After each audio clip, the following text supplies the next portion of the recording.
kéré sí nọ́mbà wa. Wọ́n kéré sí nọ́mbà wa. Àwọn ọmọdé wọ̀nyí kéré sí nọ́mbà wa. A ní wọ́n kéré o, wọ́n kéré o. Okay, we can start now. Okay. Yes.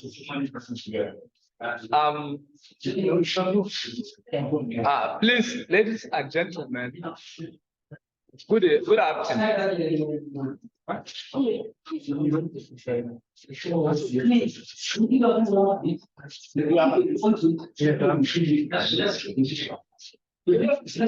Please, may I use this opportunity? Let me call the participants. So we are inviting the participants to come and take their seat. Yeah, sure. 20 minutes.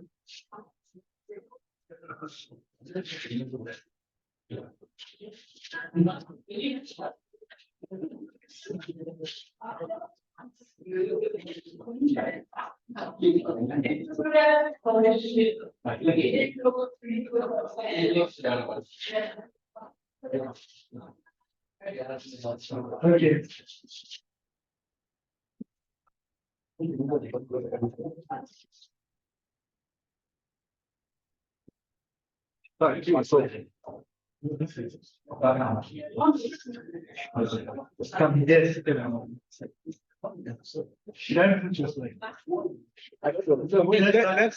Let's see how many available presenters we have. So, may I call the names? May I call the names? We have. It's like we are having two meetings here. Gentlemen, sir. So please, can we have Olubami Damilola Akande? Good. And then Tunde Femi Akinola. Tunde Femi Akinola and Taibat Lausa.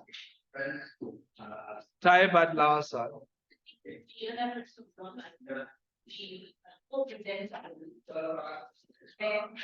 This okay. Okay, Bendaga. Or online. Okay. What of Isaiah Olawede? Okay, good. And then lastly, Peter Oseni.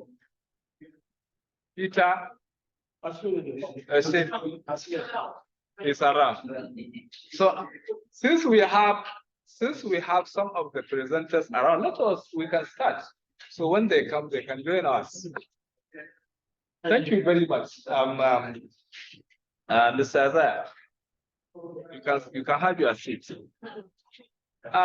Please let me introduce this panel and also its topic. Although we are all aware and we have our document with us, this is session 11F. The topic is democracy and dispute resolution. So we are going to listen to our presenters that will present their own researches here on this topic.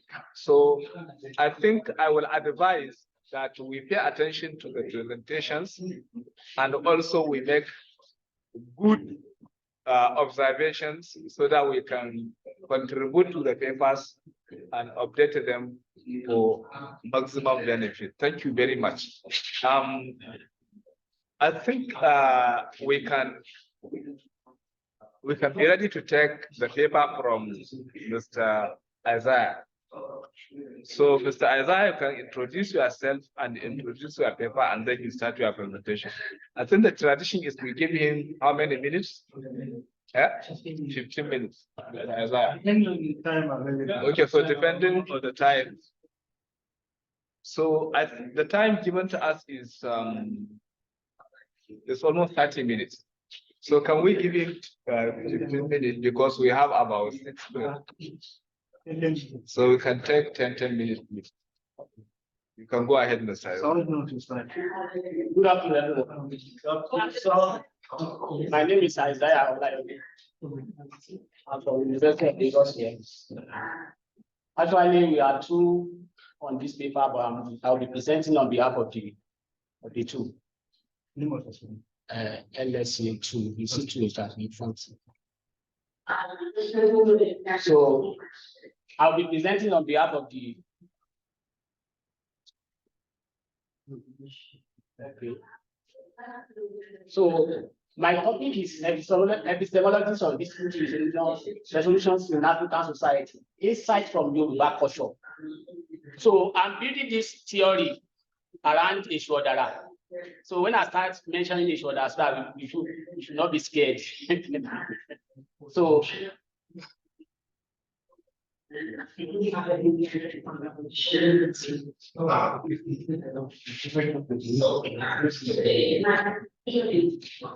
second one. So this is the structure of the work. I have the introduction, the Nigerian context of dispute resolutions. They have the conceptual clarification of the terms, then statement of the problem, the method of the data collection, then findings, then application of the findings, then conclusion and recommendations. The external structure of African society suggests that conflict and crises that are unavoidable as a result of daily interaction cannot be managed and resolved using a single dispute resolution approach. Therefore, every culture in African society has epistemological ways of resolving issues of injustice to ensure peace and harmony when the need arises. Nigeria context. So in Nigeria context, we have different way of resolving issues. So we have the customary law, the one in use during the pre-colonial era.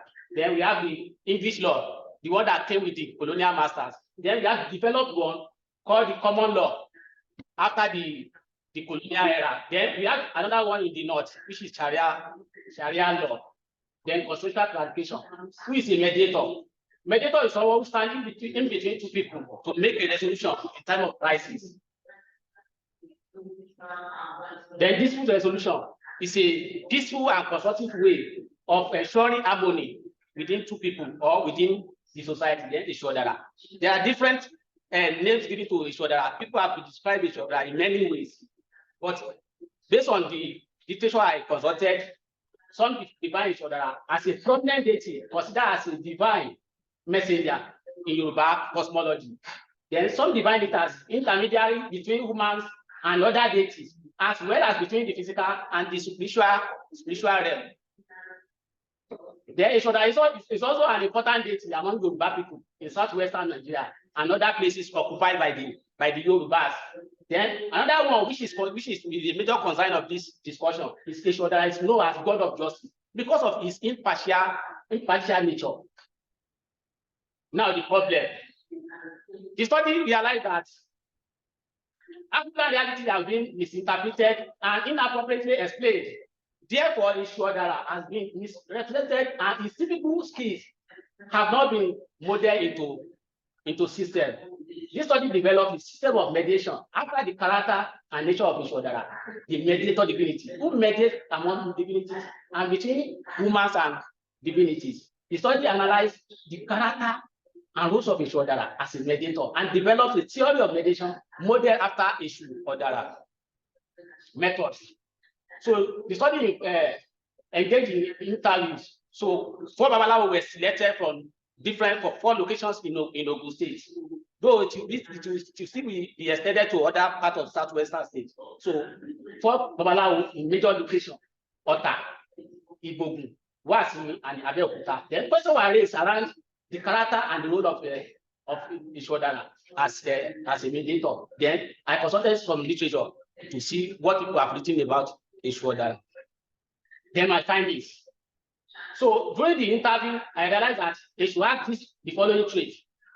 Ishu is fairness. He has ability to balance opposing views. Then decisiveness. Then he's a protector of oath and agreement. Then he has ability to implement testing and trial. Then he has wisdom. Then maintenance and others. Application of Ishodara traits to dispute resolution. Fairness. As a dispute resolution agent or a mediator, approaching conflict with fairness and impartiality can improve our social justice in Yoruba culture. Then balancing opposing view.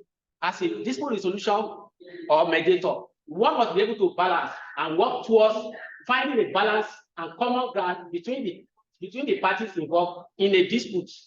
Then decisiveness. Here I'm talking of swift judgment can be applied in facilitating prompt decision making. Then testing and trial.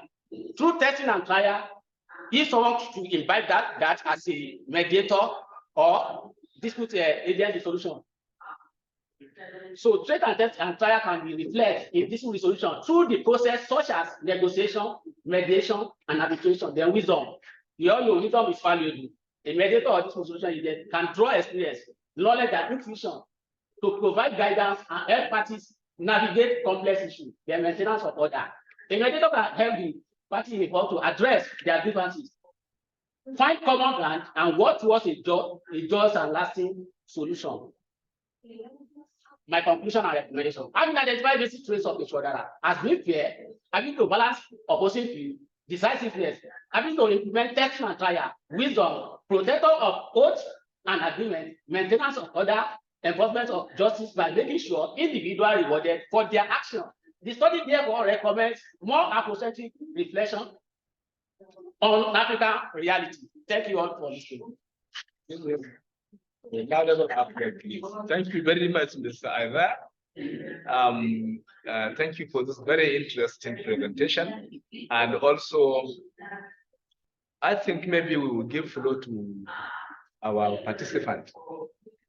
Maybe to make comments, to ask questions, or to contribute. But please, as I have said before, I'm pleading with us to give constructive contribution, constructive criticism, and also valuable contribution to them, so that Dr. Isaiah can improve the paper maybe for further. Thank you very much. So, how are we going to use it? Let us count. Okay, thank you. No, there are other people. So we take all of them. Okay, thank you very much. So let us take the other presenters, then we can come to it. So now let us take the second presenter. That is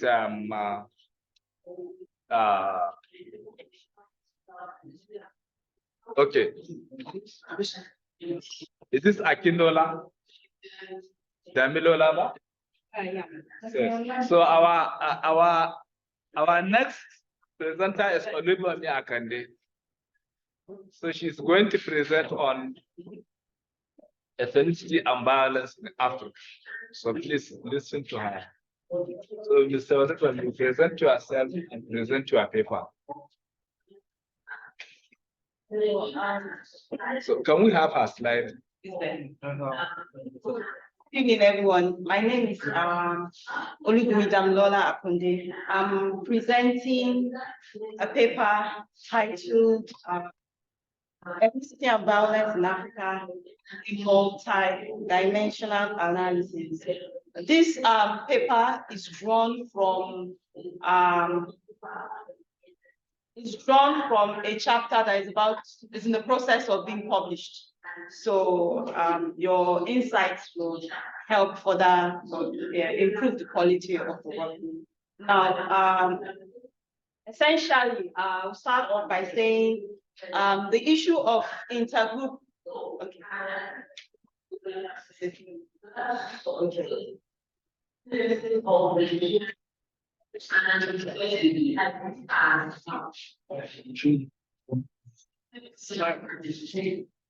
That is back. The issue of intergroup violence is a problem that is very prominent in Africa, and Africa has been one of the major war-hit regions by violence mainly driven by ethnic differences amongst others. But for this paper, I'm mainly concerned with violence that has something to do with ethnic differences or identity-related differences, and that has led to displacement, death across the continent. Now, a number of reasons have been forwarded or have been held are popular explanations for why we have violence, inter-ethnic violence in Africa. One of the popular explanations dwell on primordial factors. The fact that people feel just because we have ethnic differences, then the ethnic differences in itself leads to violence. The fact that you're Igbo and Yoruba, and so because we are different, violent disagreements must occur. That is the base of the primordial explanation. And conventional studies on ethnic violence, many of them make reference to that primordial explanation for violence. When you look at issues, popular incidents like what happened in Rwanda, the Tutsi Hutu issue, people feel just the fact that those groups are different, that in itself gave birth to the crisis. But of late, we are beginning to move past those primordial, simplistic explanations for inter-ethnic violence. And we are beginning to see that there are lots of variables that goes into why groups clash and then you have violent conflict. And this study is a contribution to that line of thought that a lot of times these conflicts are not simple. They are not just driven by sharp differences in identity or differences in economic inequality, economic opportunities. They are multi-dimensional factors that contribute to steward. And that concept talks about how violence is born out of inequalities that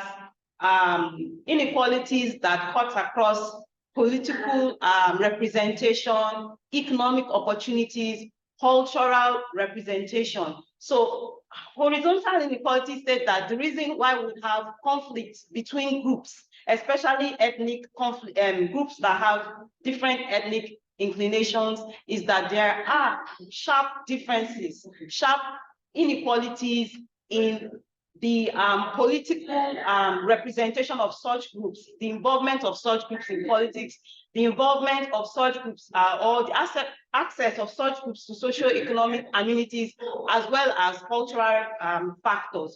So that concept holds that when you have inequality happen politically, economically, when that clash or when it clashes, you most likely have violent confrontation or conflict between groups.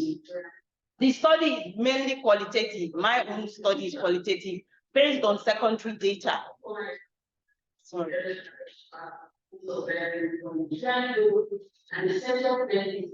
It's not recording.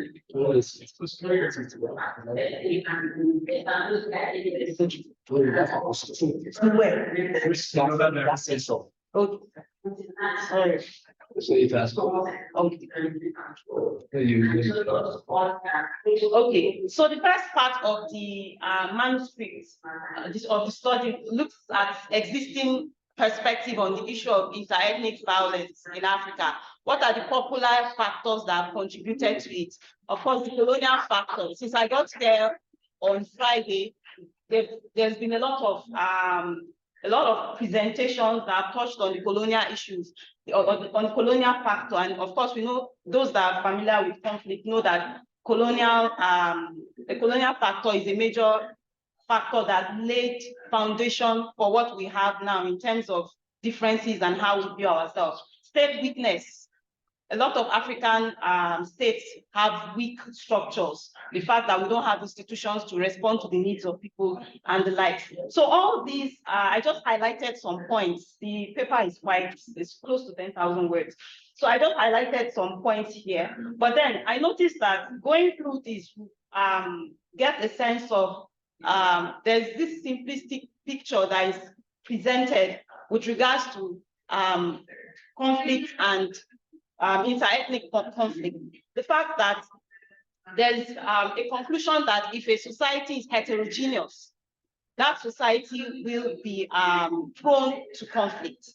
Just the fact that we have different groups in a particular geographical area would make them prone to conflict. And a lot of times, the people in the developmental school of thought, the economics experts, they believe that the more you have, the more heterogeneous a society is, the more you have a likelihood of violence. But I am saying there is more to that. I believe it isn't just the heterogeneity of societies that make them susceptible to conflict. If we say societies that are heterogeneous would always experience conflict, when we look at the patterns from countries like Botswana, the patterns from countries like Tanzania, where there's heterogeneity, but then you still find some measure of, it may not be totally peaceful, but they've not experienced as much violence as we find in other parts of Africa. I'm just going to, because I don't think I have too much time. So I actually picked 3 cases of ethnic related violence in 3 countries. I looked at the Central African Republic issue, the South Sudan conflict, as well as I picked in Nigeria, because Nigeria is a theater of so many conflicts. I couldn't pick Nigeria, just Nigeria. So I picked the Jos for Nigeria. Now, I discovered when I studied these 3 scenarios, there were some commonalities that feed into the horizontal inequalities explanation. For instance, I discovered that, remember that one of the major goals of this study is to demonstrate and accentuate that ethnic conflict or identity-related violence, they are not simple. A lot of times you would find interaction between different factors, and that's why it's titled a multidimensional analysis. You find interactions between subjective factors. Subjective factors refers to the psychological aspect. That aspect has not been well explored. What pushes people to rebel on behalf of their group? Why would anybody carry arms to defend the interest of their group? I agree that objective factors such as the unavailability of certain amenities, such as discrimination between groups. In Nigeria, the idea of belongingness is defective. The fact that the indigenous, those that are familiar with conflict research, they are familiar with the terms indigenous settler conundrum. That has created the background for a lot of conflict. If you look at the issue of the just violence, I'm almost done. If you look at the issue of just violence, it revolves around the issue of the indigenous settler conundrum, that argument. Now, beyond those objective factors, there are also psychological factors that drive people to commit or get involved with inter-ethnic violence. And the paper holds that we need to look beyond the objective factors. The objective factors are important, but we need to marry them with the psychological factors as well. And then we'll have a holistic or comprehensive approach for addressing inter-ethnic violence in Africa as a whole. Now, when I looked at CAR, when I looked at Central African Republic and I looked at South Sudan, I discovered that the elites had motivations for pushing for rebellion, for pushing for conflict and violence, as well as the masses. Now we have to interrogate the interactions between the elites' motivation. The elites, typically, the political factor, political inequalities, the fact that, for instance, in Jos, one of the major issues that is driving the Jos conflict in 2001, when that violence happened, the proximate cause of the violence was the issue of the chairmanship, was the issue of an office, the occupation of an office in the local government of Jos North. Now that was it, but there were other silent factors. Now, most times for you to have a successful rebellion, it takes effort from the leaders who are the elites as well as the masses. Now, I'm advocating that we need to investigate more the interactions between those levels of inequalities. Inequality at the political level, political representation, which is what pushes the elites, and then socioeconomic inequalities, which is what drives the masses. Now, also marrying that with the psychological motivation. Why would anybody carry arms on behalf of in the name of their ethnic group? Why would somebody kill in the name of their ethnic group? It is not enough to say just because we don't have sufficient job. It is not enough to say just because there is discrimination, indigent settler. I believe that there are also psychological issues which needs to be, when you're trying to intervene in these problems, in these conflicts, we need to balance our approach and ensure that we take a holistic approach that addresses all the inequalities, political inequalities, economic inequalities, cultural inequalities, as well as the psychological factors that drive this conflict. And that is I believe when the questions start coming, I'll be able to respond better. Thank you for listening. Thank you very much, Mr. Olubomi, for your presentations, and I hope you have communicated to the participants. So, do we have any other presenter available? Okay, sir, you can come up.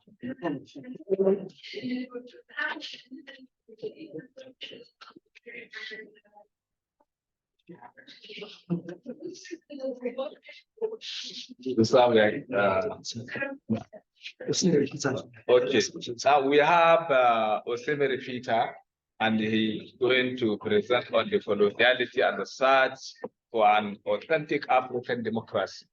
So please, you can present yourself and the topic, and then you can see something. Thank you very much. Okay.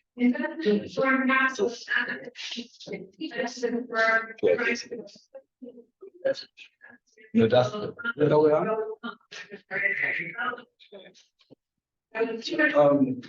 okay, good afternoon, everyone. I am Peter Osineri, and I'm presenting a paper titled Decoloniality and the Search for an Authentic African Democracy. I want to say that this paper is still in the works. I mean, I've not been able to do the research that is needed in order to write a full paper. But what I intend to do this afternoon is to present what I have, and I guess the audience will be able to help me fill in some things, which I might eventually incorporate into the paper when I write the full paper. My outline, you can see on the board, it's, I do an introduction, then clarify two concepts, democracy and decoloniality. Look at some myths about democracy. Then I move to decolonizing democracy in Africa. Under these, I will look at the distinction between principles and practices of democracy. Hopefully, I'll stop around there because that's how far I have come. Okay, so I'd like to just move on. Okay, so let me go to the introduction. I said here that the search for an authentic African democracy actually predated the emergence of the decolonial movement. Because as far back as 1967, K. Busia wrote a book about that was titled Africa in Search of Democracy. And a number of scholars in Africa have attempted to at least show an outline of what an African democracy would look like. Prominent among them, scholars like Maxwell Owusu, Claude Ake in particular has done a lot along these lines. If you have a total unique case for an African, democracy, quite a number of people that has written along that line. But to my mind, one of the most successful attempts at decolonizing liberal democracy is that of Kwasi Wiredu, a Ghanaian philosopher who had popularized the idea of a non-party consensual democracy, or if you like, you can call it consensus democracy. Now that takes me to my next point, my next slide, which is to define what decoloniality is. There are people from KwaZulu-Natal in this place. That's their specialty, but I'll just say a few things here. Now, decoloniality was coined by Anibal Cujana, I think it's a Peruvian sociologist. And that movement has to do with that concept of the school of thought that seeks to detach from the Eurocentric knowledge hierarchies and modes of being and doing in order to create a more pluriversal world. The idea is if we decenter the Eurocentric, way of doing epistemology and metaphysics, we'll be able to create room for other ways of knowing in the firmament of knowledge and epistemology. Let me go to democracy. Now, democracy, it's one word that has become very controversial because everybody is trying to identify with that term. As a matter of fact, two scholars wrote an article what democracy is and what democracy is not, and they said democracy has become a debased currency in the marketplace. In other words, because everybody that is identifying with democracy, the concept is losing its analytic, usefulness. Because everybody wants to say, even people like late Gaddafi said, democracy means sitting on the chair and staying there forever. Sit-tightism actually is democracy. So we've seen an attempt to, so that has led to the struggle. But I'll just take, I think this is not a very scholarly definition if you ask me, but I find it very interesting for the reason I put on today. And that's that Lacanian definition, which says that democracy is the government of the people, by the people, and for the people. What I like about this definition is the fact that people are at the very heart of democracy.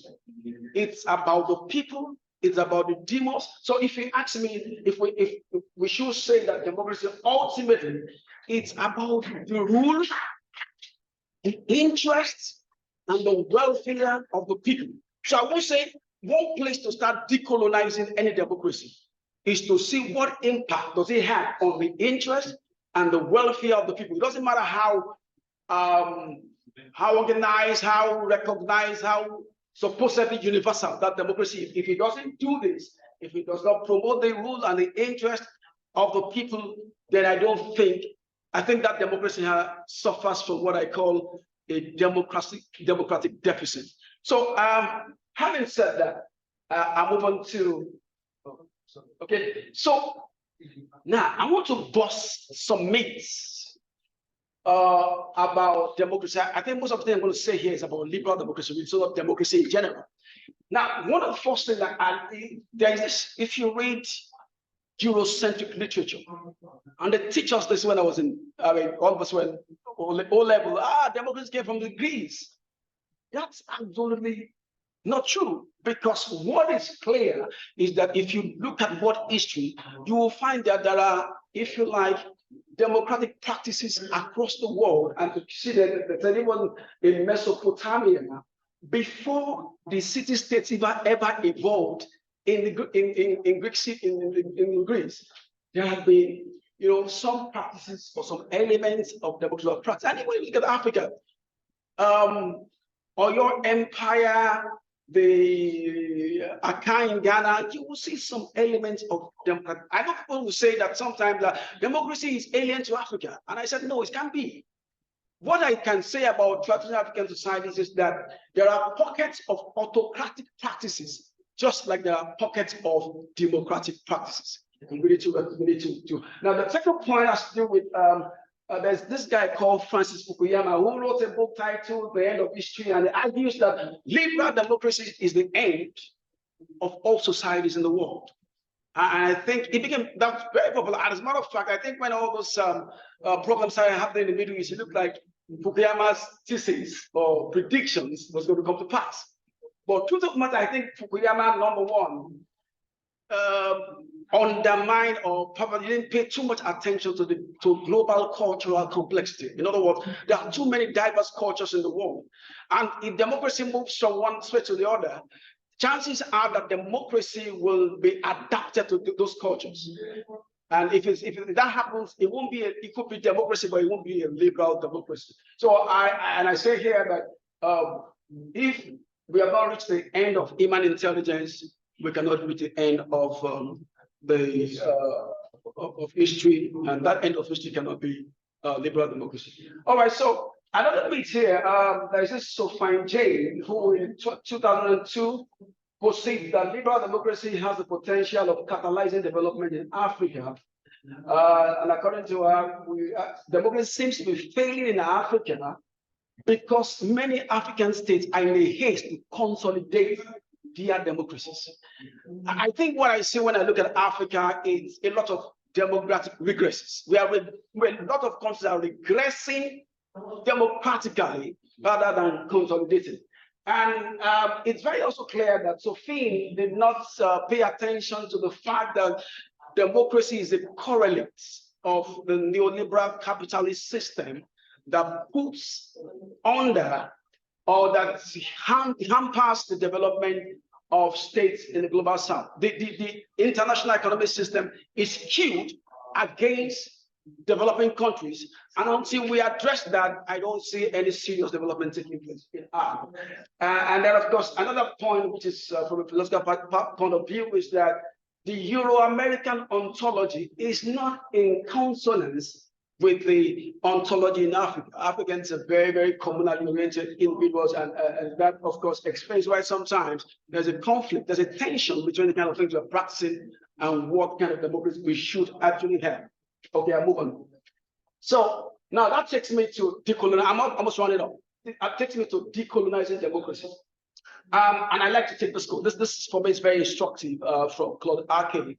He says, perhaps the greatest obstacle to the entrenchment of democracy in Africa is our disregard, and that's the key word, to disregard for the cultural context of the democratic practices and processes. All too easily, we confuse values/principles with the specific historical institutional forms of democratic practice. Simply put, if you take a democracy, you can always point the principles of them. And I said that those principles are universal. In other words, if those principles are not found and not being operationalized in a democratic, in the system that claims to be democratic, it is not a democracy. I'm going to soon come to it. But sometimes we take those principles and then make them practice, or the other way around. For instance, there is multi-party elections, and we think multi-party elections is democracy. As a matter of fact, Farid Zakaria have said that when you have multi-party elections, it doesn't mean you could just have what he calls an illiberal democracy, or if you like, an electoral democracy. Elections are taking place. Okay, look at Uganda, for instance. The guy's been there for 6 consecutive times, and then they have elections. Is that a democracy? We can point Cameroon, all those places. Oh, even the last election we had. But let me go there. Okay, so we must not we must not conflict practice. Okay, I'm round up now. We must not conflict practice. So in decolonizing, so I want to say this, that it's important in decolonizing that we make a separation between the practices and the principles. And then, like I said, the principles can be universal, but the practices tend to want to, or has to be adapted to the socio-cultural realities of a given space. And that's when you are actually literally, if you like, adapting democracy to meet your particular specific, context, needs, and environment. So, okay, let's take, because of time, I'll just take 2 and I'll stop.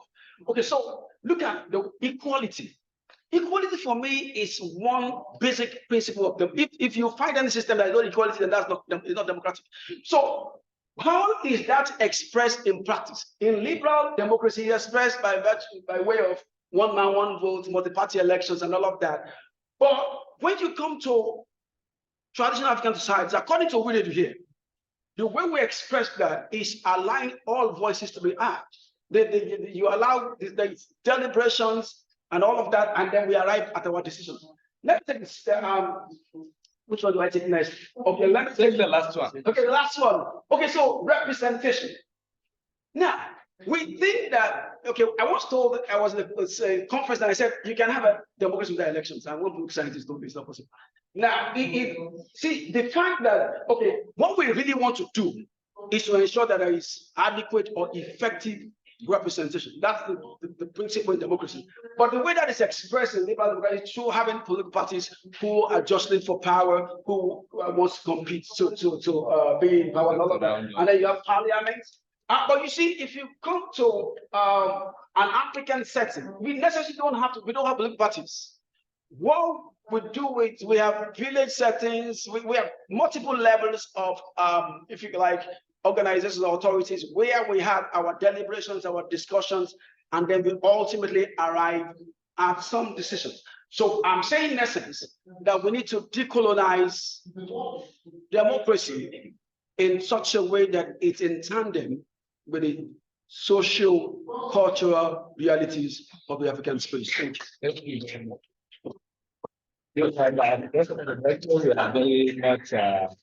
Thank you for the good and closing presentation. And let's see if we have one or two of the other presenters.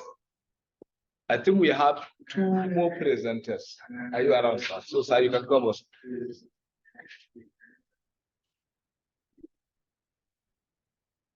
So, sir, you can present. Are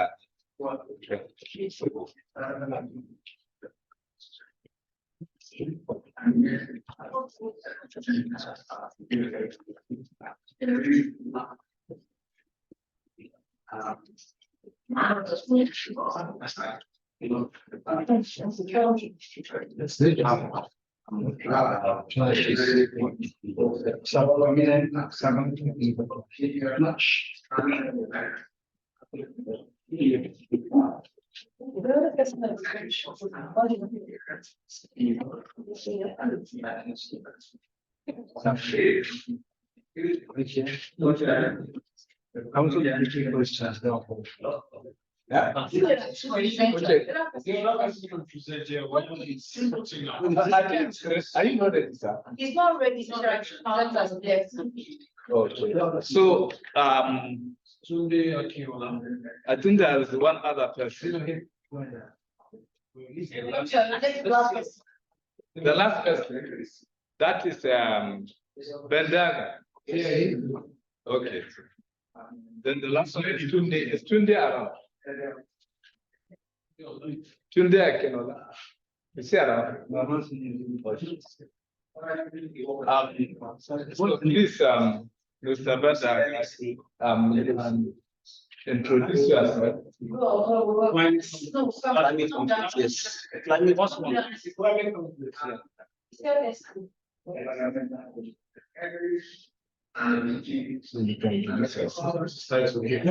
Climate conflict. All right, good afternoon, everyone. Maybe it's Bendaga, you see, PhD candidates to the Center for Housing and Sustainable Development in PhD Sustainable Organization. The work I'm presenting was is an excerpt of my master's thesis, which was conducted in the Department of Urban and Regional Planning in 2018 and 2019. It was supervised by Professor Taibat Lawansin, so I'm presenting this paper on behalf of tours. So climate change, climate conflict, and community resilience in Guma local government area of various states in Nigeria. All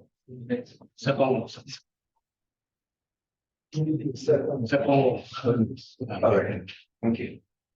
So we see climate change has been found to cause forced migration, floods, droughts, and desertification. And including food security. Then said that the international intergovernmental panel on climate change, 2014, and as well as the Center for Climate and Security, 2018, had further said that climate change exacerbates existing conflicts between conflicts for resources and other things within communities and among individuals. You see climate conflicts as disputes that arise as a result of the impact and consequences of climate change. See, the climate conflicts occur at various scales, both at the local and the international levels, that's within the communities, within local governments or across local governments and even international communities and borders. Community resilience is the ability of communities to withstand, adapt, and recover from challenges, shocks, and stresses. This could be natural shocks, economic shocks, or social shocks. Natural shocks such as the droughts and desertification, and then economic in terms of resources that will be used or are needed for achieving livelihoods, and then social issues such as identity issues, and then the issues relating to existing social all right, sorry, don't forget, sorry, I forgot that word. So multifaceted concepts is also seen as a multifaceted concept that encompasses social, economic, environmental, and governance aspects. So Benue State in the 2020 report by the International Organization of Migration had been found to have the highest number of displaced persons. And the local government in particular rated the second highest local government in Benue State to have experienced those conflicts out of the 11 local governments. And also the local government had experienced over 11 conflicts, about 11 conflicts between 2013 and 2018, with at least one conflict happening per year in each of those communities. So the major question we now had to answer in this is how do these communities, or how had they understood and adapted and recovered from conflict in the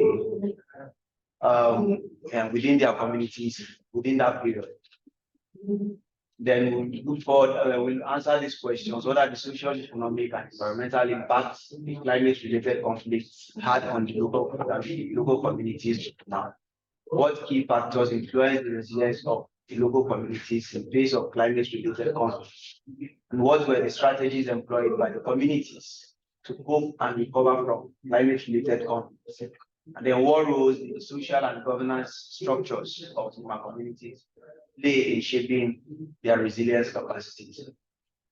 So this is the study area in question, the Benue State in the context of Nigeria, Kuma in Benue, and then the three communities or the three local council wards that we sampled out of 10 council wards within Uma local government. And then from those three council wards, we took 2 communities from each of those settlements. All right, so the theoretical and conceptual consideration, we consider the social ecological system framework as a conceptual framework, and it recognizes the interconnectedness and mutual influence between social and ecological systems, and it is used as a lens to understand the complex interactions between climate-related changes, conflict dynamics, and community resilience, while highlighting the importance of adaptive capacity, social networks, and institutional arrangements for sustainable responses. So if we look at the diagram there, that explains all of what we have. Climate change impact, influence with the in contact with conflict dynamics, now have infractions and then get feedbacks, and then influence policy and intervention. Or we have climate change, community resilience factors that have been built by the communities and all of that. Now lead to policy intervention as to what next should be done to improve the community resilience. Then the theoretical consideration basically we used was the resilience theory, which focuses on understanding the capacity of systems to absorb disturbances, adapt to changes, and maintain essential functions. So this theory basically provides insight into how communities navigate and respond to climate conflict, and also helps to understand the adaptive capacities, coping mechanisms, and recovery processes that enable communities to bounce back and thrive after being hit by a disturbance or challenge. Then it also helps guide the analysis of community responses to climate conflict by identifying the factors that enhance or undermine their resilience capacity. And then finally, the theory also helps to facilitate the examination of social, economic, and ecological components and their interactions with shaping community outcomes. This is basically the methodology took a systematic sampling technique to arrive at, to get to the respondent. Examined 109 people, and we also had focus group discussion with some community members, and also interviewed with 4 community leaders. Then in key findings, perceived conflict or causes of conflicts, or conflict was basically identified or listed under 3 of these categories in the community. Based on scope, some saw it as an ethnic conflict between the Fulani and the Tiv people, who are the Tiv people who are the main people that are within those communities. And then state in terms of Christians and religious, because most of the community members, or those that are community members of the local government, are basically Christians or mostly Christians, while some saw it as a resource control over land and pasture. And then while the actors were the indigenes and settlers, the indigenes being the initial people from Guma, and then the settlers being the Fulani or Fulani and the headers. And then in major causes of the conflict within the local communities were under factor 1 are social, behavioral, and physical, which had to do with the environmental issues such as shortage of water and all of that. Then on the social, economic, and environmental impacts of climate-related conflict, we had the losses of houses and properties being a major issue thing that hits them, the loss of livelihoods like their farmlands and their places of businesses, and the loss of access to water and healthcare. The other picture there shows where they were eventually camped at an IDP camp, where most of them left eventually in attempts to meet or find their livelihoods. He came back at night. At the time I was at the camp, it was around 10 a.m. And so most of them from this place had gone out. So I had to come back again to see them the other days. Then strategies employed by the communities to cope with and recover from climate-related conflict. They had communicated with some of their community members and shared information as to what was happening. I relied on social networks. When they were hit, they called some of their friends who were in neighboring local governments and all of that. Then disaster preparedness and reduction and risk reduction, they formed security agents and they limited movements and also had informal communities. They educated the education and capacity building. Some educated the one, so those that had no idea about some of the issues around that.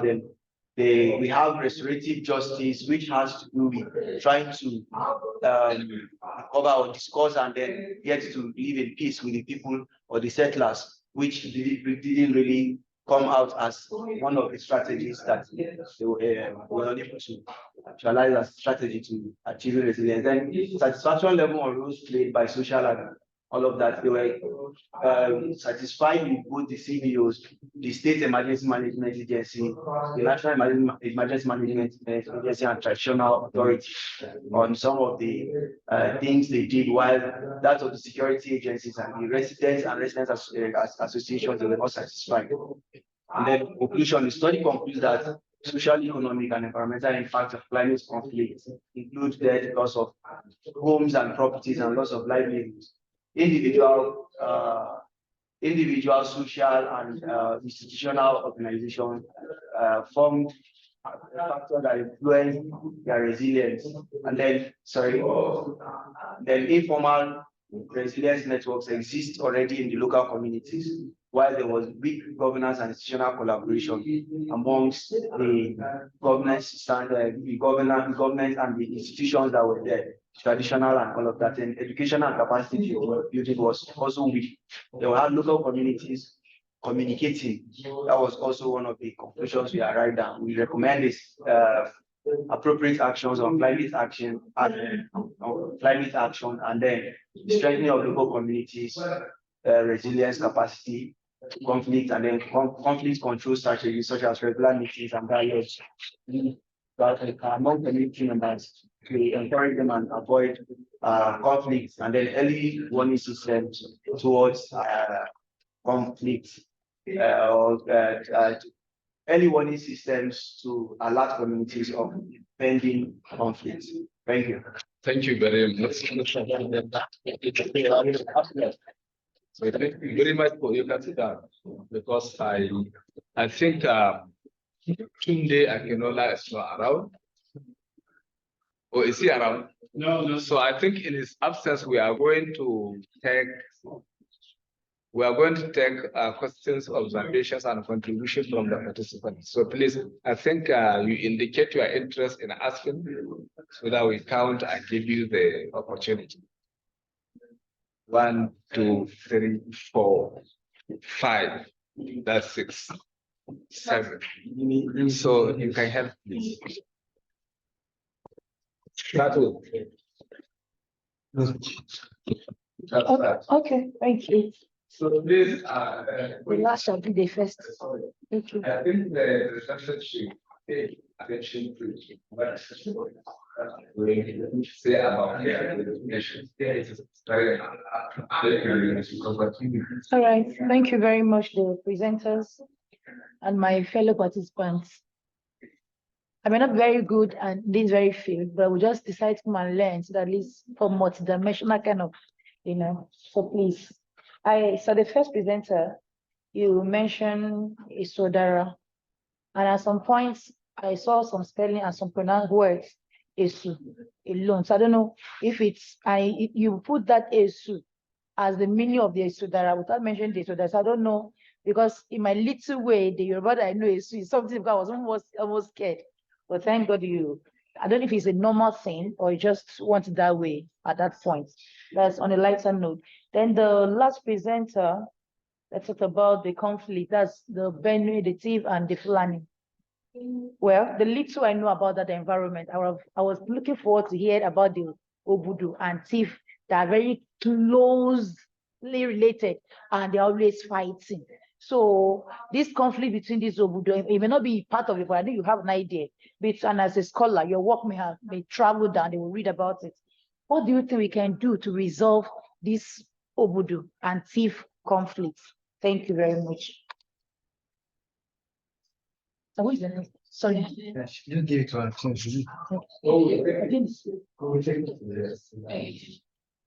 Okay. I know. No, he said. Okay. Right, thank you. Thank you, colleagues, for these very brilliant presentations. For the first presentation, yes, I really loved your presentation. My suggestion is I think maybe you cut them out deliberately because of time. Maybe a little context when you had those conversations, and they gave you these Babalawos gave you these attributes of Ishodara. Maybe in the final paper, I think you have it anyway. I think you cut this short for this. Then perhaps it might be important for you to mention why are we now thinking of that? Why are we thinking, because you're not the first presentation. There's another presentation that talked about issue. Why do we now, in this moment, need to reconsider how we understand the issue?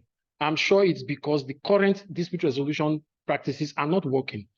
And that links to the second presentation. That's my sister's presentation, Ethnicity and Violence, Olubumi. And then you say Africa is hit. Your paper is very, very methodically presented, but I have a few problems with it I'm going to mention. Please don't take them personal. The idea of ethnic violence, I disagree with. The idea that there is violence because of difference is not scientifically proven. It is just a colonial description of the things that happen in Africa. People don't fight because they are different. People fight because they are fighting over something. In your presentation, there are points you mentioned access. People also do not fight because of inequality. People fight when they are prevented and discriminated. So if you prevent me from access, then I'll fight you. But if on my own, I'm not tall enough to reach the roof, I won't fight you. I'm using very ordinary means as examples. But what I'm trying to tell you is that the dominant theories that we have based our explorations of African societies are very, very faulty. They are deliberately misleading. The idea is to cast the African and the non-European as these crazy people who always fight themselves. So maybe you will think about that. If you read Mahmoud Mamdani's Define and Rule, you will see. I mean, the Rwanda genocide. Oh, okay, that's fine. Anyway. So that's what in general, that's my major reference to you. Then for Prof. Osimiri, brilliant presentation once again. I want you to answer one question, Prof. Osimiri. Since you have identified, and I agree with you completely, that there's a term you used, I think I wrote it down, but I missed it again. What did you say about democracy in reference to a currency? Did you say debased currency? This currency. Good. Why do we still hang on to that idea? Because the idea of democracy tells us that the US, for instance, is a paragon of democracy. By their own definition, the US is not a democracy. No, a society that for decades, for centuries, has discriminated, killed their minorities, the Black population, cannot, if that is happening in Africa, the US will not even use the term democracy to relate to us. Why do we still refer to the US as a democracy? So my suggestion, you are the political scientists here, why don't we come with another term? Because that term is used to hold the whole world to ransom. To say you are not a democracy, so we will bomb you. You are not a democracy, we will deprive you of things. It's just for you to think. You are the political scientist. I'm an English teacher. And my comments about conflict resolution will also go to Yose's presentation. You see, these theories we use, and this is why we are pushing decolonization. These theories whitewash reality. So I'm looking at all your recommendations. There is no place in the recommendation that it says people should not invade other people. That is where conflict comes from. It's not those fancy terms these white theories give us. Conflict comes when I go and take your property, when I impose myself as your ruler, when I block your access to resources. It doesn't come because you are Fulani and I'm Yoruba, or you are Yoruba and Hausa. It is when one person, whether it's Fulani or Hausa, encroaches on the other person's rights. Then that person says, get off my neck, and we have conflict. So my suggestion is let's look for home-based theories that explain our situation. Rwanda had the Gacaca restorative justice system that is helping them move away now from the Rwanda genocide. Thank you. Before I do another presentation. Thank you very much. I love the presentation by everyone, but I have a few questions. My question is for the first presenter. I was really interested in this paper. He talked about Eshu Odara.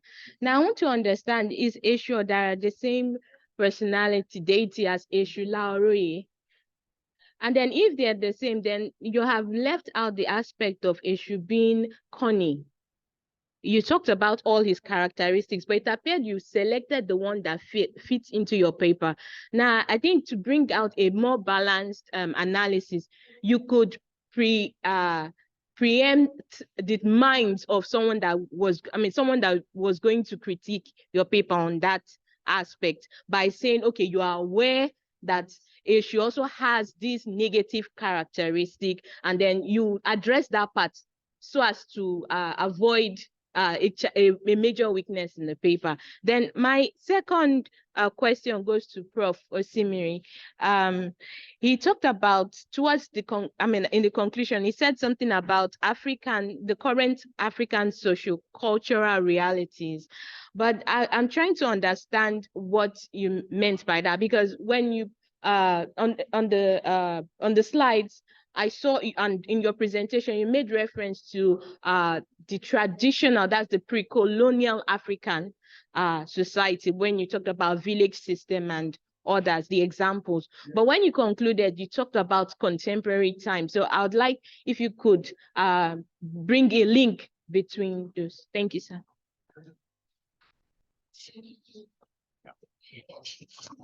Okay. Yeah. Okay. Good afternoon. My name is Rashid Ambali.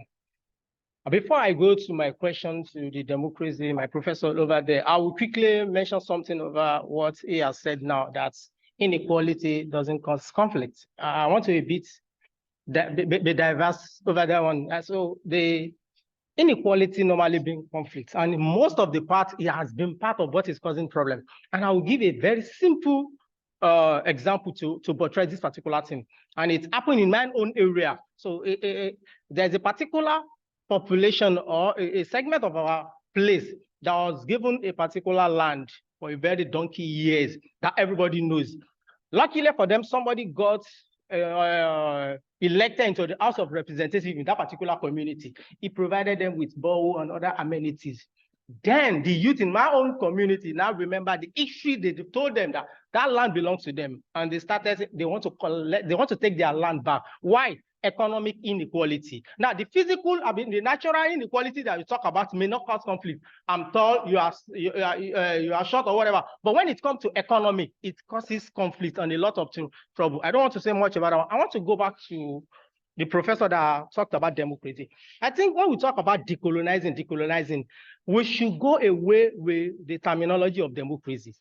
And I want to believe it is alien to Africa. Don't let us deceive ourselves. I want to go back to the book of this, our Ghanaian historian. And coincidentally, today mark is the day that he was killed. That's Walter Rodney.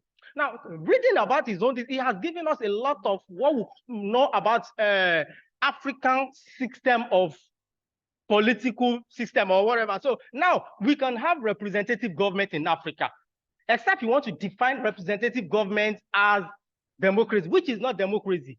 It is by tradition, long-standing tradition, custom, and so that is how they choose whoever from a community. Everybody, they choose them together and they come together. That isn't democracy.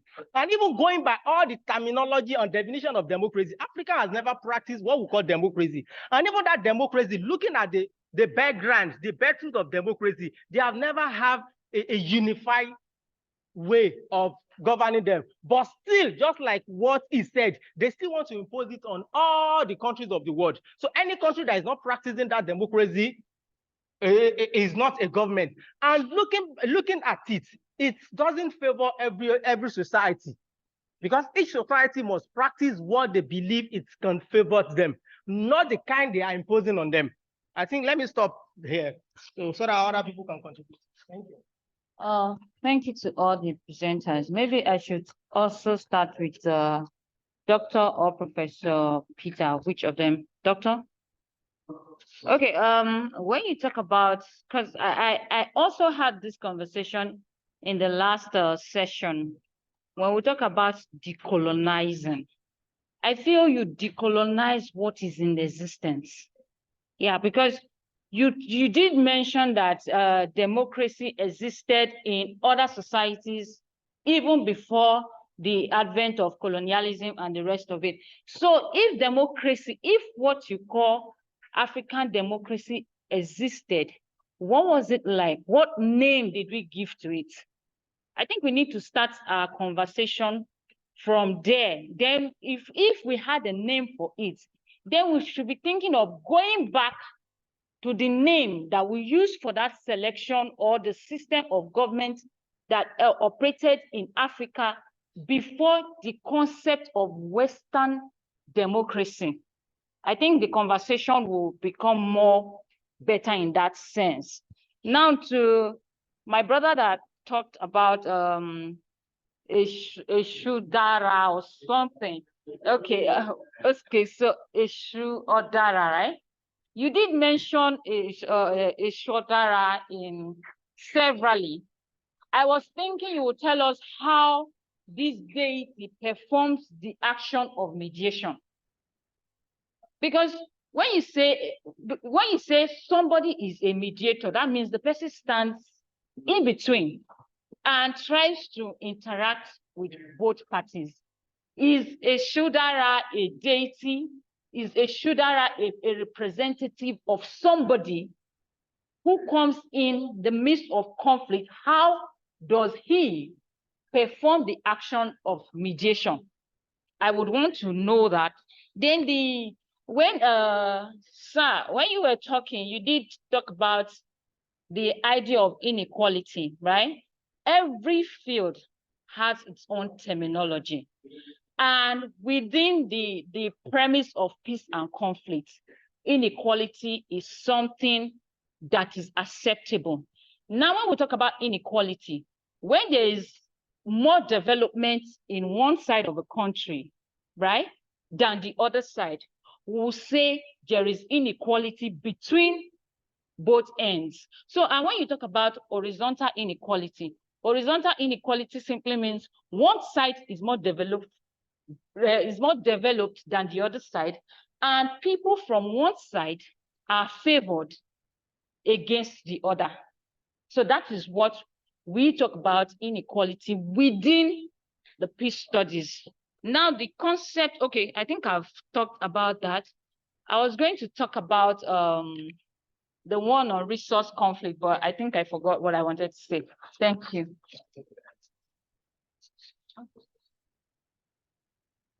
Good evening, everyone. My name is Temitayo Omebule. I'm from Obafemi Awolowo University. I will start with the first presenter. Your presentation was good and your voice was sharp and good too. So I give it to you on that. When talking, I believe your research is an ethnographic research. Do you agree with me? Sir, when you were talking about issue or Dara being like a mediator in dispute resolution, I believe you didn't consider the other forms of existence of issue in the Yoruba mythology. There is what we call Eshula Loku. There is what we call Eshuodara. There is what we call Eshula Roye. At each of these, there are other issues, but it is just one issue. All of these, La Loco and all of that I've mentioned, they are just the attributes of this particular deity. Do we all agree with me?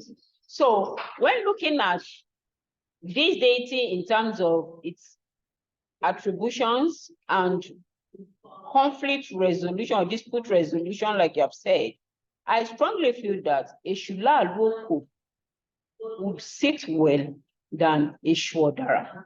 That is my opinion. If you agree with me, you can go with it. Then now, talking about issue, there is a controversy in the Yoruba land about what deity issue is actually.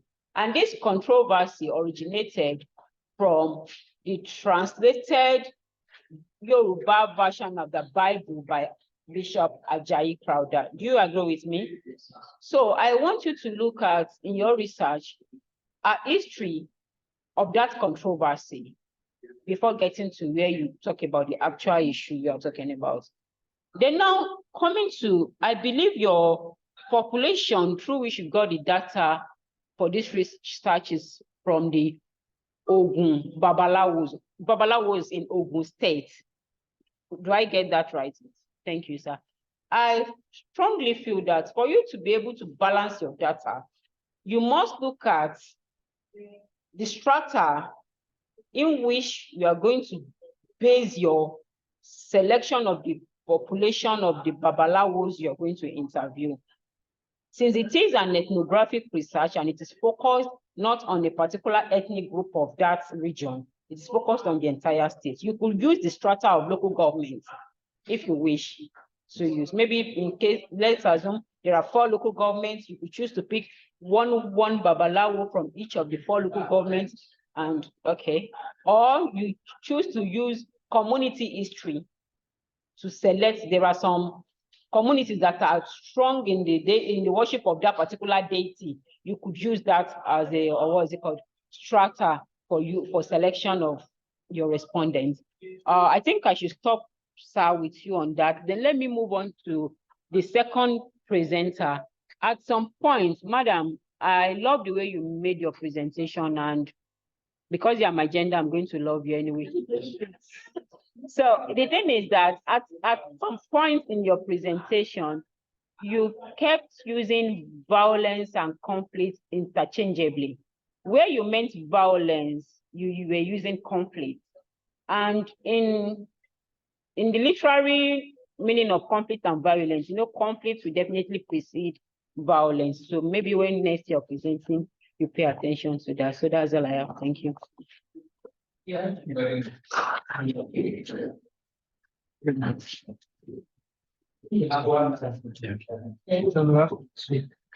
Well, thank you very much. When my very good friend told me about this, Dr. Osimiri, I was very happy. I was very interested in it.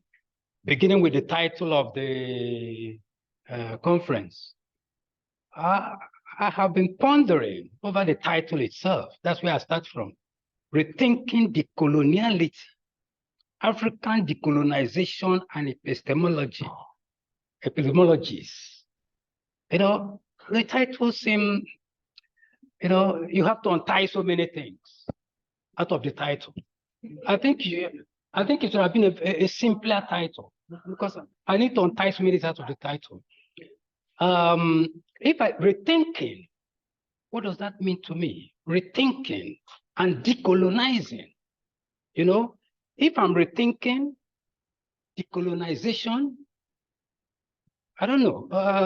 You know, so one thing with the title, let me leave the title because it's still something I'm thinking about. I see some contradictions. I see a lot of things to type about the title. I see contradictions. Let me not go there. But what I am very interested in is this. I think this conference recognizes inauthenticity and want to establish authenticity. That's what I can take out of it.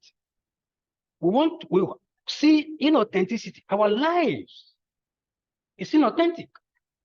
We're living a very inauthentic life. So how do we destroy that and rebuild a life, give ourselves authentic life? For me, that is what I see about this conference. And I want to see that reflected in all the papers. You know, recognize the inauthenticity, point it out, and then establish authenticity. Where do we go to establish authenticity? That's what I want to see in the papers. I don't think I have seen that. Pardon me, but I don't think I've seen that. But for me, if I were to write a paper, that's the way I would have looked at this issue. You know, well, a lot have been said quite, I mean, intelligent, sensible. Pardon me using the word intelligence. I have no right to say anybody's intelligent or not intelligent. I don't have right to say that. But it's a matter of giving credit to views that have been expressed. You know, about the issue of Dara, just as the lady has said, if we're talking about epistemology, I don't think I have enough that gives me grounds to, you know, to defend epistemology. We use the word epistemology, you know, and in dispute settlement, you situate it within a group. Yes, you have right to situate it within somewhere, but is that the only one practice within that community? I don't know. I know that in different communities you have different other methods, not just one. So if you want to have understanding that area, you look at the other areas. Where I come from, we have Obis, and Obis have different kinds of, you know, not just one. But I'll stop there. The second one about the ethnicity issue. Again, if you are going by the title, you have to look at how colonization, just as the first man mentioned, has influenced some of these things. I will stop there. If we come to my friend's paper, just as somebody has sent it, I think we have to get away from this government of the people, by the people, for the people. I don't like to hear people mention that in conferences for several reasons. The first is this: Abraham Lincoln, when he made that statement in Gettysburg, he used it to solve a particular problem of the US. And he ended, you know, 4 and 7 years ago, our fathers brought forth on this continent a new nation, conceived in liberty and dedicated to the proposition that all men are created equal. Now we're engaged in a great civil war, battle testing, and the end of government of the people, by the people, for the people shall not perish from the earth. Go and read that speech. A speech that is worth a PhD work. He meant it to solve a problem, serious problem that arose after slavery and others in US. They did not go the way of the British. British had parliamentary. They had to work out their own system. And in that, when they had their crisis, the Civil War, Lincoln was very sensitive to the diversities. He wanted to see how to solve that problem. So when we do rethinking again, we have to rethink that which suits us best. And that is where, when you talk about principles and practice, when you talk about principles and practice, you know the same thing. Yeah, okay. Okay. Yeah, let me round up. Let me round up with a Chinese proverb. Let me end with a Chinese proverb. Yeah. Chinese proverb says, or rather, their product, good thinking, good product. You've heard that by the Chinese. Good thinking, good product. Except you think well, you never had it good. So we should be thinking and thinking well. And another one says, if not Panadol, it will be like Panadol. Thank you. I think that we will give 2 minutes for the presenters to respond, so that we don't have time. Time is against us. So maybe we start with. I think let us start with Prof, so that we can. Because most of the issues are Prof, please start. All right, thank you very much. I want to thank everyone that responded to my paper. I want to agree with you that we can dispense away with terminologies that have probably carried some baggages. But I am not too much concerned about terminologies, but I'm more interested in what is it that the idea we're trying to pass across. And I think that when I use the word democracy, and I made it very clear, and that's the reason why I actually go for that definition that you said was solve a problem. It solved a problem for me. It solved a particular problem for me. That problem is solved for me is that it allows me to emphasize the centrality of the people to democracy. That's why I used it, or else I should have used some other definitions. So, but we can dispense it with democracy and then, of course, use some other terms as long as it captures the essence of what we're trying to describe. But I think that maybe the guys who are more into decoloniality are also very concerned about terminologies. Yeah, so I understand it. So I know where some of that is coming from. But I'm okay with that. I don't have a problem. Now, so if I use the word current realities, that must be a slip of tongue. Because you see, one of the things I've made very clear, which I will make clear in this paper, is that I think there's a distinction between homegrown democracy and traditional democracy. Traditional democracy is go back to traditional Africa and then bring everything back to the current situation, hook, line, and sinker. It's not going to work because things have changed. And I keep saying that if you look at the history of Africa, you must talk about the pre-colonial, you must talk about the colonial, and then you must talk about the post-colonial. All of that must inform the way you construct systems and institutions in contemporary times. Let me stop there. Thank you. Thank you. Yeah. So let me go with the gender.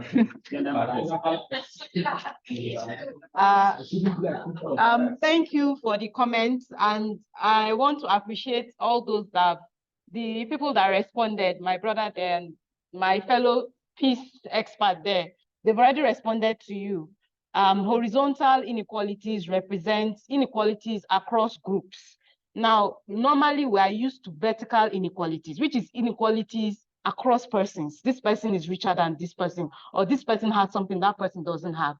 Horizontal inequality refers to this, it's discrimination too, when you look at it. Why would somebody in Jos, just because the person was born in Jos, have access to certain things, and I, as a fellow Nigerian, cannot have access to the same? It's discrimination, inequality, advantage. It's the same. It fits. It's interactive. Anyway. We can't argue it now. We can't argue on that now because of the lack of time. We can talk about it later. We can talk about it later. Then the primordial issue you talked about earlier. I think you got my presentation wrong. I said over time, a lot of the incidents of ethnic violence that we've had, and I made the example of Hutu, Tutsi, they have been based on simplistic explanation that just because we are different in our ethnic inclination, that alone makes us predisposed to conflict. And I said, no, conventional discourse now is beginning to move away from that. It is a wrong depiction. And that was one of the problems I laid as a foundation, that this paper is contributing to the line of thought that said, no, those primordial explanations don't give a full, in fact, a lot of times it doesn't even provide sufficient explanation for why we have inter-ethnic violence. There are so many other issues, so many other factors, and that is what gave birth to a multi-dimensional analysis. The fact that political inequality, socioeconomic inequality, cultural factors, and that was why I used horizontal inequalities. It's a broad concept that encapsulates so many perspectives on the matter. We can talk more on it later. All right. Thank you very much for your contributions.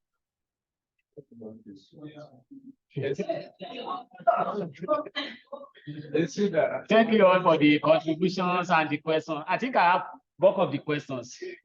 So I'll try to touch one or two. Then after the meeting, then we can meet and discuss it. On the issue of issue and the issue of tone, actually they're supposed to plug me on that because I have Yoruba background and we don't take the issue of tone for granted like that. So we used to, but I'm having an issue with my system. I wasn't able to put the key there in the process of transfer from one document to another. So that's an error. Then the issue of why are we thinking about it now? The question opens to each and every one of us. Actually, I have it in my paper, but I'll still go ahead. I'm trying to put it under the area of state failure because the state have failed to perform their duty in justice system. So that is that. Then the issue of Eshu Odara and Eshu Laroye. See, according to IFA corpus, the one I read, they said we have 456 types of issue. But I can tell you categorically here that we have only one issue.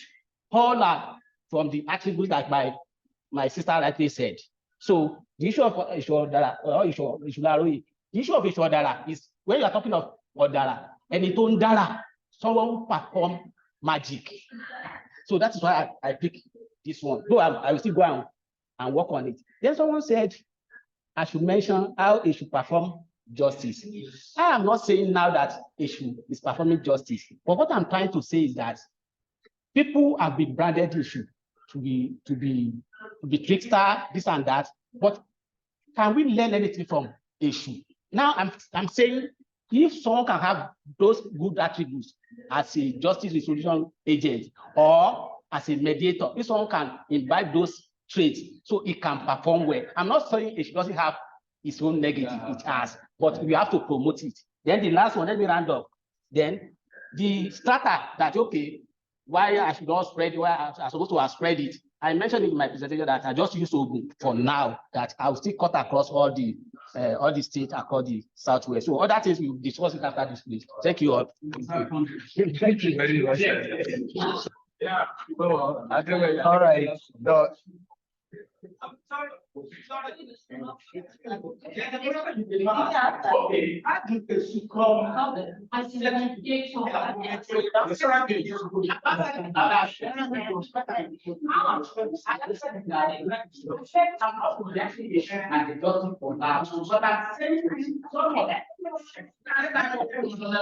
I think allow please. All right. We don't have time, please. I want to say thank you to everyone for your keen attention and for the contributions we've gotten from Prof and Prof over there. It's been actually very interesting. I think after a lecture, I'm a lecturer as well, so after a lecture you deliver, you have few questions. It feels the students failed to understand. So I have the least questions, so it feels like I didn't communicate enough. However, I had only one question. What can we do to resolve Obudu and Tiv conflict? I think we would have, my response would be touching on the equality and inequality thing.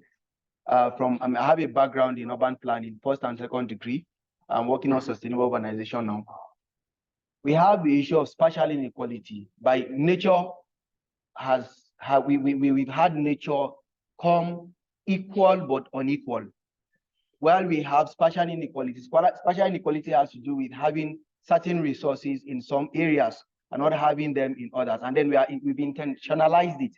Our government is providing infrastructure in other areas and failing to do that. And then we can liken this to the case of Obudu.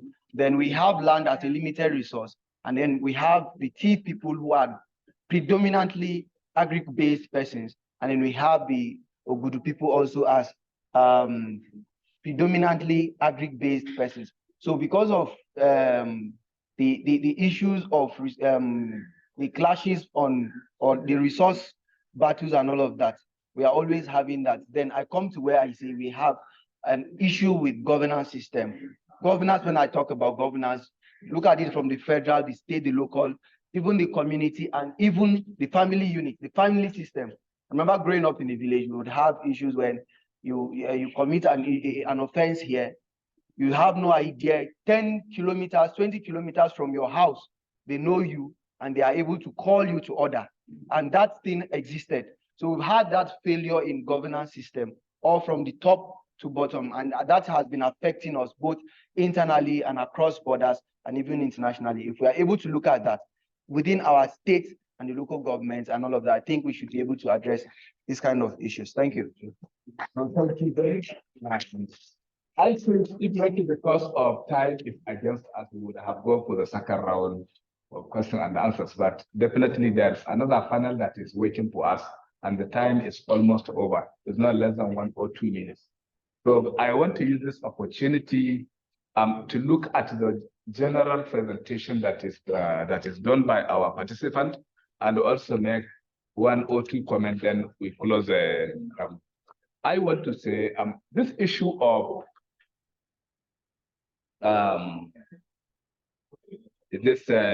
what do you call it? Conflict issues of conflict resolution. It's issue that we're supposed to look at as something that is simultaneous, as something that is dynamic. Conflict in human society is inevitable. That is a fact.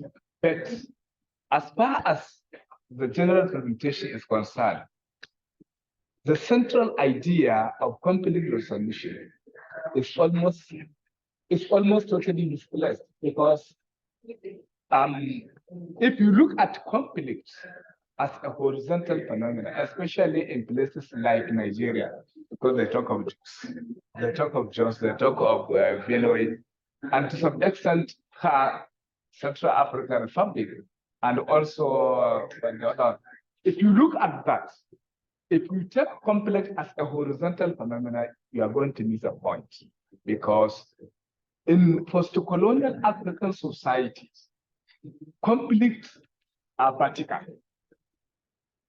I don't want to borrow Marxist ideas, because I would have said it is class struggle.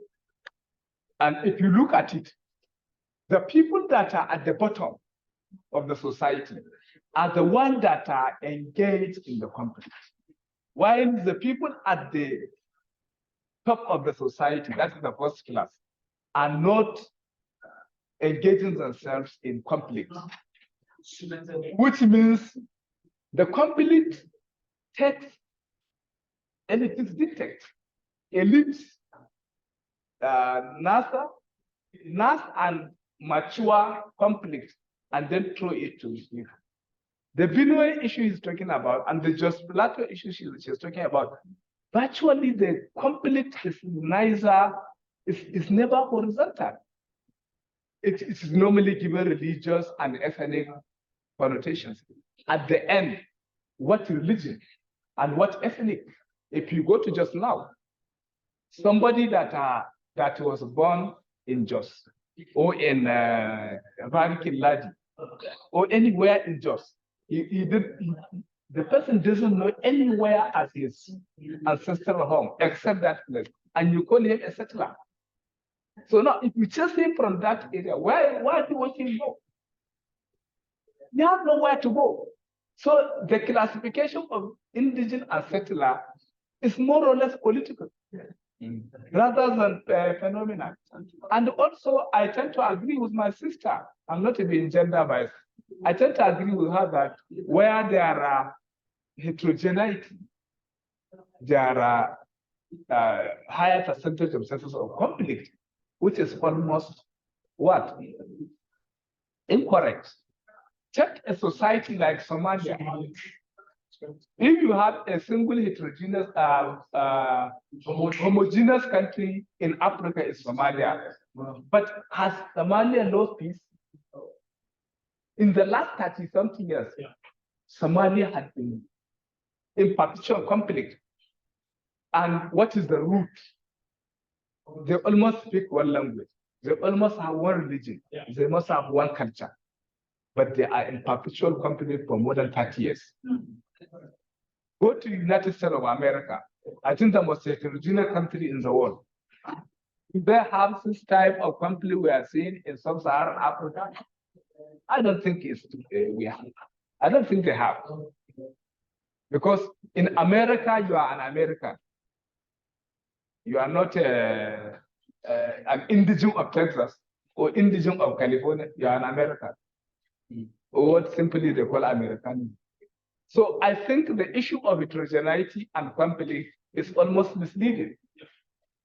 But if you situate conflict within class struggle between top and bottom, I'm not a big Marxist. But if you look at it this way, I think you may find solution to the conflict. So thank you very much for participating and contribution very much. And let us have a very good debate. Thank you very much.